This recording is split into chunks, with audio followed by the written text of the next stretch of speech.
Blinded by the Light is directed by Gurinder, Chadha, and it stars a bunch of British actors that I wasn't aware of, except for Rob Brydon, whom I recognized. The year is 1987. Britain is undergoing a brutal economic recession. The factories all around the country are closing.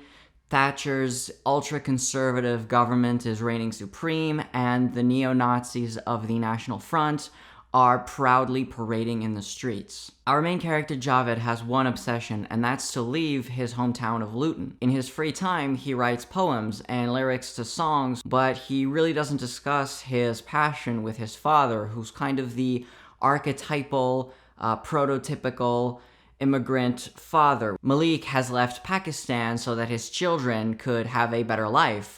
He wants his son to excel in school, to go to a good university, and then to get a good job. What that means is that music and parties and girls, all those are distractions for British kids.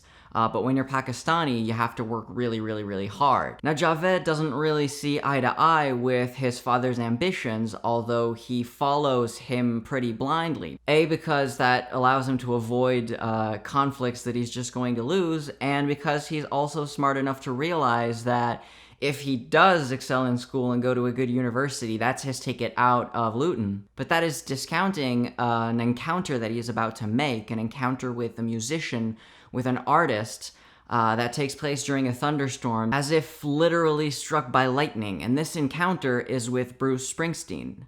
The first time that Javed puts Springsteen on in his Walkman, the lyrics of Promised Land start resonating in his head, and as they do that, they just burst onto the screen, transforming Javed's life forever. While his friends and his colleagues at school are all dressed like in a really bad Aha music video, he starts putting on a lot of denim and cutting the sleeves off his flannel shirt. He almost literally starts living, breathing, eating Springsteen, and the songs of The Boss allow him to affirm himself and to live according to his own wishes, to start living for himself and not for his family, and to start following his dreams. The media that we consume, particularly at a young age, is extremely formative in the adult that we end up becoming.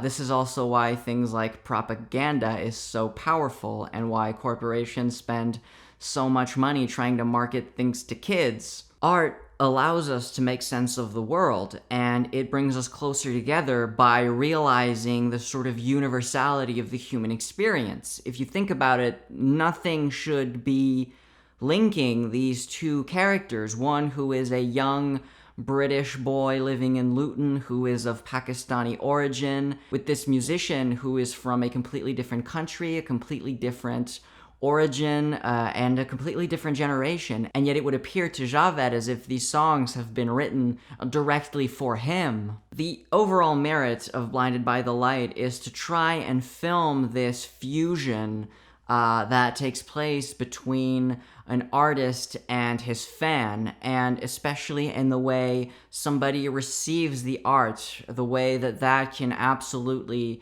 transform someone's life and someone's outlook. And I certainly suppose that making this as a coming-of-age movie rather than another biopic, it certainly helps in assessing the impact that Springsteen's music has had, and in many respects, I think it's a much more interesting homage than if you had gone the traditional biopic route. That being said, in order to appreciate it, you are going to need a very high tolerance for cliches, for bad dialogue, for deja vu, and for saccharine. Everything in this film has been done before.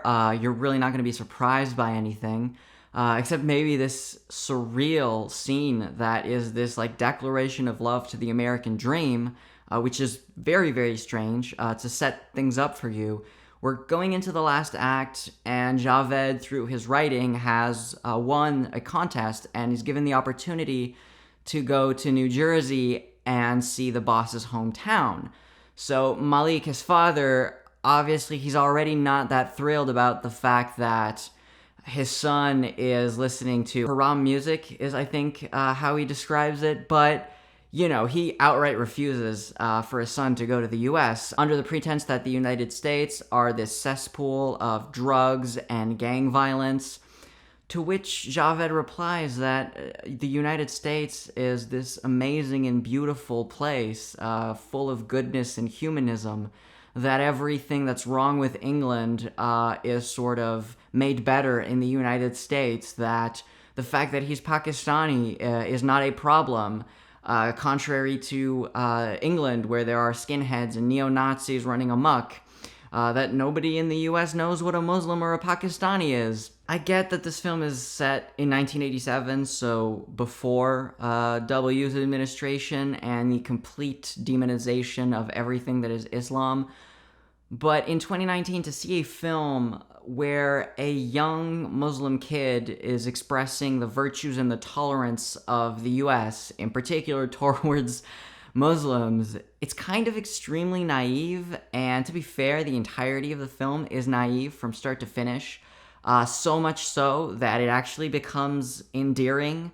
I mean, there are so many cliches piled on top of other cliches, with some more cliches sprinkled on top again, but they're very sincere. And that sincerity, I feel, is what makes the film tolerable for me, because this has a lot of elements of a film I would despise.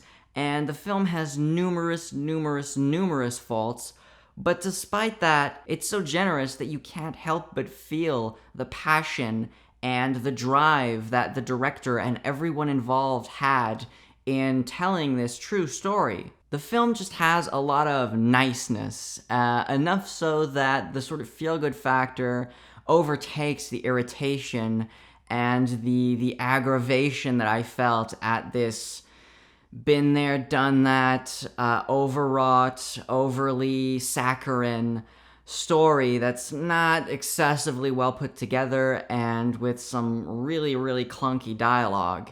And so overall, I can't say I like the film, I really don't, but I can't hate it. And I came out of the screening with a little bit of sympathy for Gurinder Chadha's film. So as always, thanks very much for watching the video. Please be sure to hit the like button if you like the review, subscribe if you're new, and until next time, see ya!